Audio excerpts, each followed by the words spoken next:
He was the voice of a generation, a man whose songs have been played millions of times around the world. Living on a Prayer, Always, It's My Life. Hits that became anthems for millions. His concerts packed stadiums. His voice sent chills down your spine. But what if I told you that that voice is under threat right now? That Jon Bon Jovi may never sing the way he used to. Not depressing as much as soul-searching, as much as, you had to sort of say, God forbid it's over, it's been incredible, and then, you put your faith in the God above and you say, let's work on this every day. And what you see in the doc happened 1 and 2 years ago now. So I'm well on the road to recovery. Yeah. I did Idol the other night. That's a little bit of pressure, you know, and I went out there and knocked it out. It's okay. In recent years, fans have begun to notice something is wrong. His voice sounds different, he avoids high notes, and sometimes it even seems like it hurts to sing. Some wrote it off to age, others to fatigue. But the truth was much worse. Doctors have diagnosed a diagnosis that gives you goosebumps, vocal atrophy. It's not just a temporary loss of voice, not ordinary fatigue. It's a process that can destroy the very essence of a singer. But how did it happen? What was the trigger? And most importantly, will the rock legend be able to return to the stage? It was all good, but the initial reaction was a shock. Yeah. Because of the change.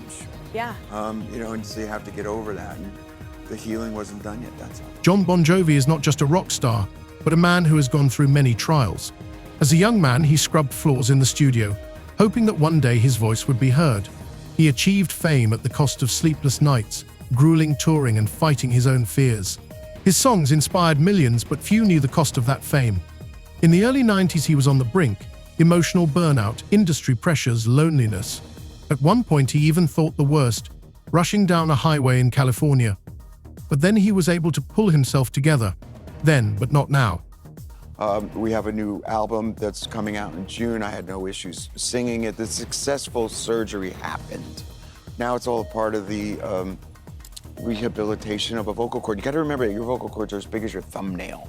They're this big, and it's out of your control, really. The situation repeated itself decades later. The year is 2022.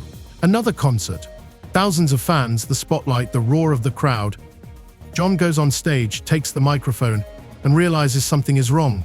His voice is not responding. The notes that sounded easy before are now difficult. He tries to hide it, continues to perform, but then the irreparable happens.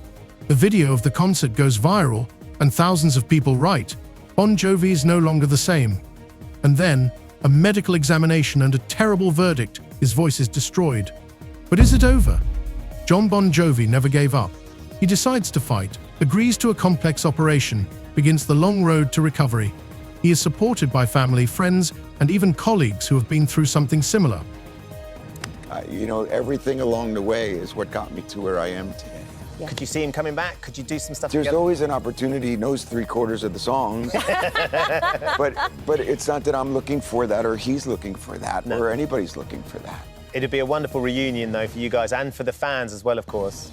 In this video, we will tell you how Jon Bon Jovi found himself on the brink, how he overcomes the hardest challenge of his life, and whether he will be able to get back on stage and make millions of voices sing along to him. His story is one of struggles, downfalls, and triumph. A story that proves a true legend does not give up. Jon Bon Jovi has always seemed like a man who obeys fate itself. His path in music is a story of incredible perseverance, talent, and the ability to overcome difficulties that for others could be an insurmountable wall. From childhood, he dreamed of the stage, of millions of people singing along to his songs, and despite all the obstacles, he achieved his goal. But few people know that the road to fame was paved with pain, disappointments, and desperate struggle for a place in the sun.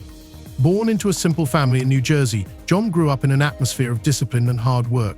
His parents, both former Marines, instilled resilience in him, but they didn't quite share his dreams of music. His father hoped that his son would follow in his footsteps and choose a more real profession. But Jon knew from childhood that his heart belongs to the stage. In his school years, he participated in all musical competitions, sang in the church choir, and at the age of 13, he received his first guitar, a gift that turned his life upside down. From that moment on, music became not just a hobby, but the meaning of existence. He was very excited. was- There was a lot of caffeine in that system. I was bouncing off the walls before I got onto the stage, yeah. But do you get that feeling back when you watch it? Is it a slight of out-of-body experience, or do you go back You know, there and I think it's the wisdom of having, you know, the experience and looking back on that kid. You've been asked throughout your career, what would you tell the younger you? Yeah. The first steps in the industry were full of disappointments. At the age of 16, John, along with a friend, keyboardist David Bryan, formed the band Atlantic City Expressway and began performing in local clubs. They rehearsed nightly, recorded demos on an old tape recorder, and sent them to labels, hoping for some kind of response.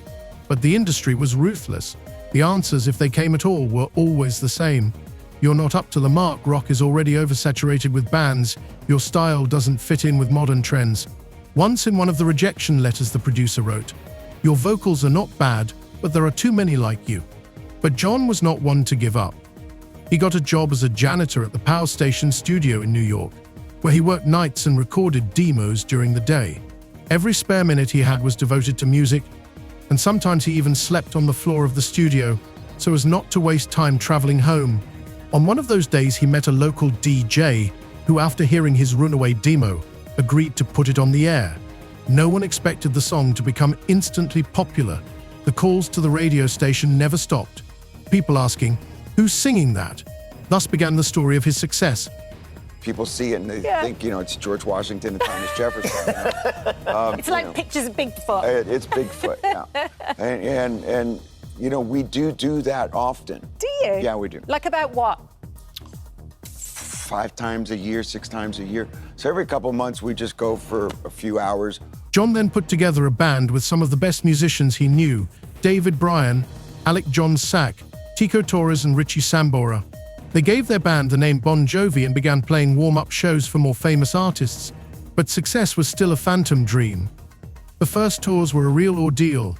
Endless traveling in a crumbling van, sleeping on the floor in rented apartments, concerts in half-empty bars.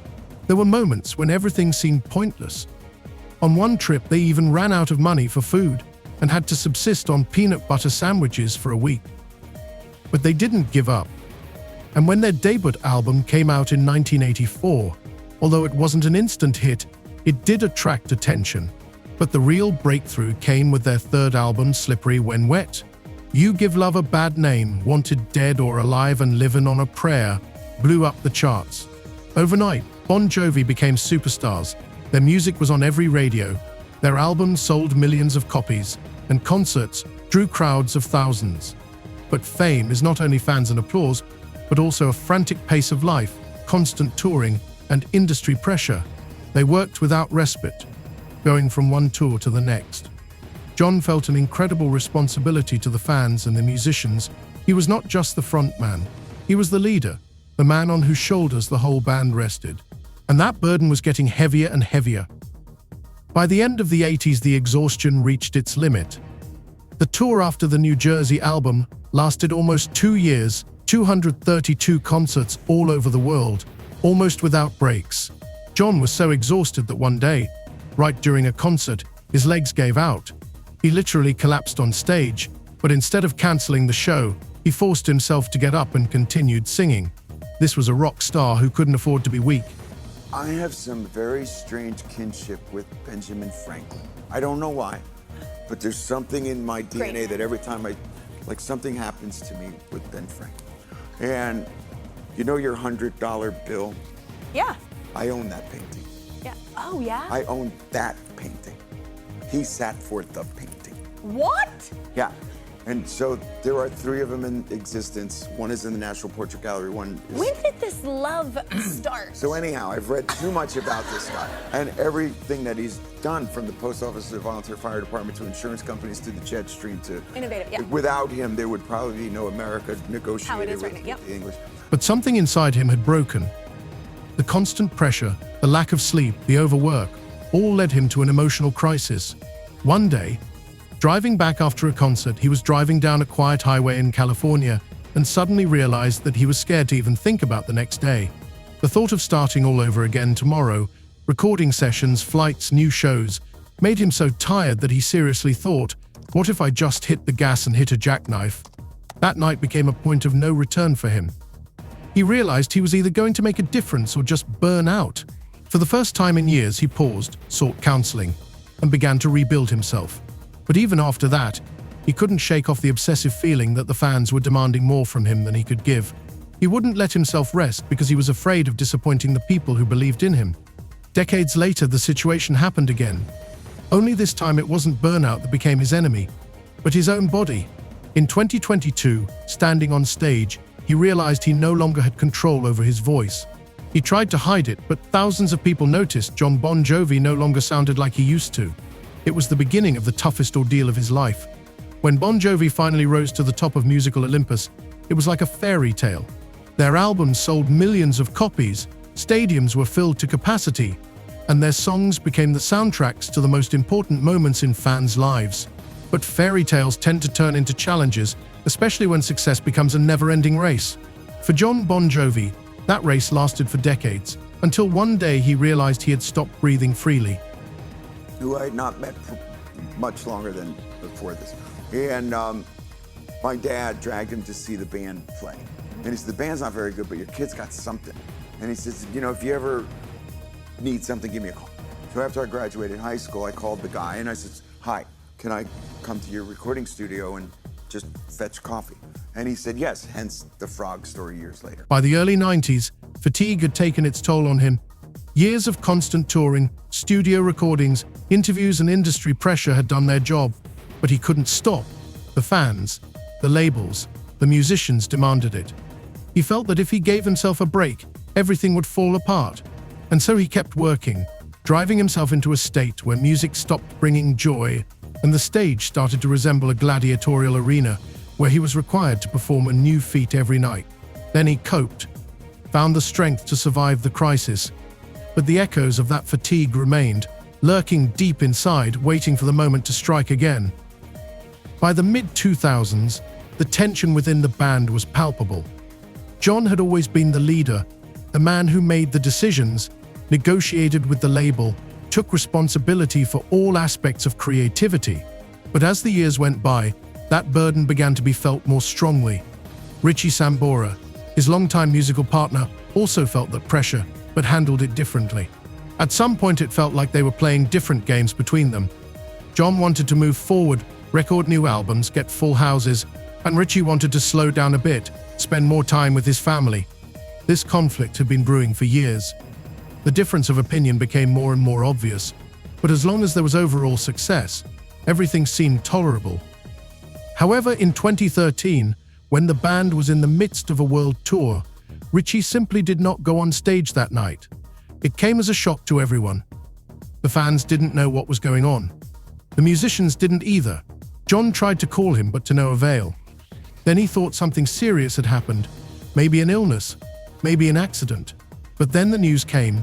Richie had gone home because he couldn't live like that anymore. For Jon, it was a betrayal. They had gone through so many trials together, survived the most difficult years, and now, when there was nothing left to prove, one of the closest people just leaves. In the interview, Jon didn't hide his hurt. He said that he did not expect such a thing, that it was like a stab in the back. Fans of the band were divided.